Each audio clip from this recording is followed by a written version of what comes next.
Hello friends, நல்லா இருக்கீங்களா? இப்போது நம்ம இன்னொரு ஃப்ளைட் ஜேர்னி தான் பண்ண போகிறோம். எங்கே இருந்துன்னா சேலத்துலேருந்து பெங்களூரு. ஓகேவா? உங்களுக்கு பின்னாடி தெரியுதுங்களா சேலம் ஏர்போர்ட். ஓகே, நான் ஃபுல்லாக போர்டிங் பாஸ் எடுத்துகிட்டு உங்களுக்கு நான் ஃபுல் டீட்டெயில் நான் சொல்கிறேன். இப்போ நம்ம வந்து போர்டிங் பாஸில் வாங்கிட்டோம். ஓகே, போர்டிங் பாஸில் வாங்கியாச்சு. இப்போ நம்ம என்ன பண்ண போகிறோம்னா ஃப்ளைட்டு வந்து 5:10 தான் நமக்கு ஃப்ளைட்டு. நம்ம டிக்கெட் புக் பண்ணப்போ காமிச்ச டேட்டு வந்து கிட்டத்தட்ட 2:15 இருந்தது. அதுக்கப்புறம் நேற்று பார்க்குறப்போ 4:30 ஃப்ளைட்டுன்னு போட்டிருந்தாங்க. இப்போ 5:20 ஆயிடுச்சு. இப்போ நம்ம வந்து வந்தாச்சு, வந்து போர்டிங் பாஸும் எடுத்தாச்சு. வெயிட் பண்ணுறோம். டொமஸ்டிக் ஃப்ளைட்டு ஏறாப்பெல்லாம் இருந்தால் 2 மணி நேரத்துக்கு முன்னாடியே வந்துடுங்க. அப்படி இன்டர்நேஷ்னல் ஏர்போர்ட்டில் 3 மணி நேரத்துக்கு முன்னாடி வந்துடுங்க. நம்ம செக்கிங்கு எல்லாம் முடிச்சுட்டு வந்து உட்காந்தாச்சு. ஃப்ளைட்டுக்காக மட்டும்தான் நம்ம வெயிட்டிங்கு. இந்த ஏர்போர்ட்டை பற்றி நான் உங்களுக்கு ஒரு சொல்லிடுறேன். இந்த ஏர்போர்ட்டு இங்கே இருக்குன்னே எனக்கு ஒரு 2 மாதத்துக்கு முன்னாடி தான் எனக்கே தெரியும். ஏன்னா ஒரு தடவை எங்கள் ஆஃபீஸ் விஷயமாக திருப்பூர்லேருந்து ஆந்திரா போயிருந்தேன்.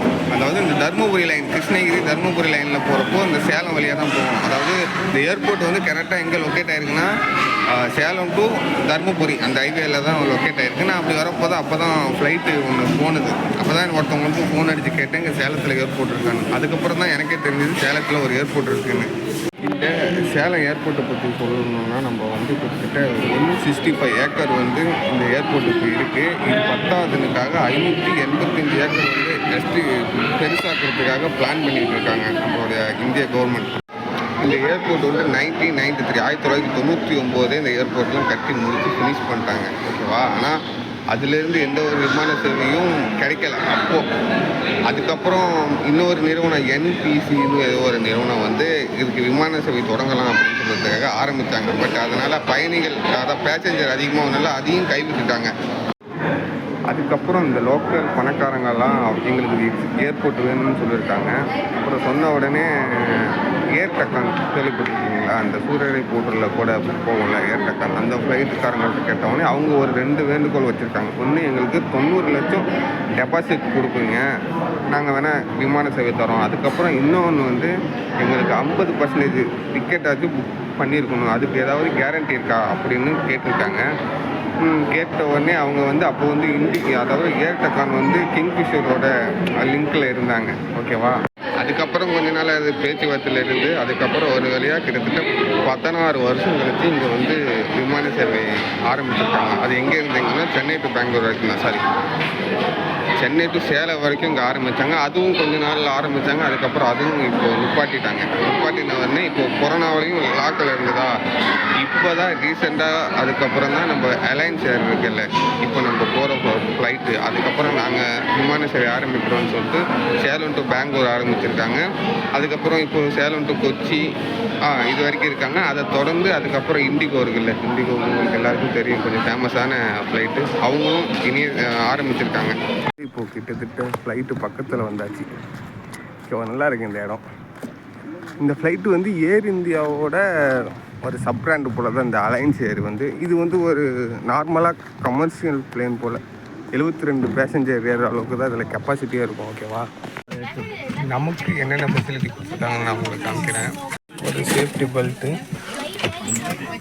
அதுக்கப்புறம் ஒரு கைட்லைன்ஸ். நம்ம போகிற ஃப்ளைட்டு வந்து ATR 72. ஓகே, அதுக்கப்புறம் ஒரு ஃபுட்டு கிராபில். ஓகே, அது ஒர்க் ஆகலை.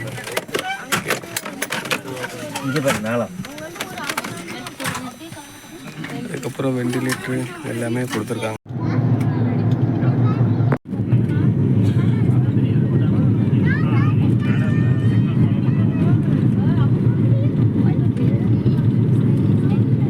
போகிறதுக்காக பஸ் அரேஞ்ச் பண்ணியிருக்காங்க.